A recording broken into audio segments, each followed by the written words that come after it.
आगामी लोकसभा निवडणुकीत जागा वाटप करीत असताना पीपल्स रिपब्लिकन पार्टीला मराठवाडा, विदर्भ व पश्चिम महाराष्ट्र मधून 3 जागेची मागणी शिंदे शिवसेनेकडून केली असल्याची माहिती राष्ट्रीय अध्यक्ष प्राचार्य जोगेंद्र कवाडे यांनी आज कोल्हापूर येथील पत्रकार परिषदेत दिली।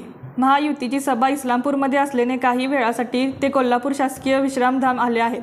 विधानसभेच्या 15 जागा आम्ही महायुतीकडून मागितल्या असल्याचे सांगून कवाडे म्हणाले की महामंडळावरही आमच्या कार्यकर्त्यांची वर्णी लागणार असल्याचे त्यांनी सांगितले। महाविकास आघाडीत आम्ही गेले कित्येक वर्ष होतो, पण त्यामधील नेत्यांनी केवळ आमचा वापर करून घेतला। या उपर त्यांनी आम्हाला काहीच दिले नाही। त्याच्या या वागणुकीचा आम्हाला तिटकारा आल्याने आम्ही महाविकास आघाडीतून बाहेर पडून शिंदे यांच्या शिवसेनेला पाठिंबा दिल्याचे त्यांनी सांगितले। रणनीती न्यूज चॅनलला आजच सबस्क्राइब करा आणि रहा अपडेट।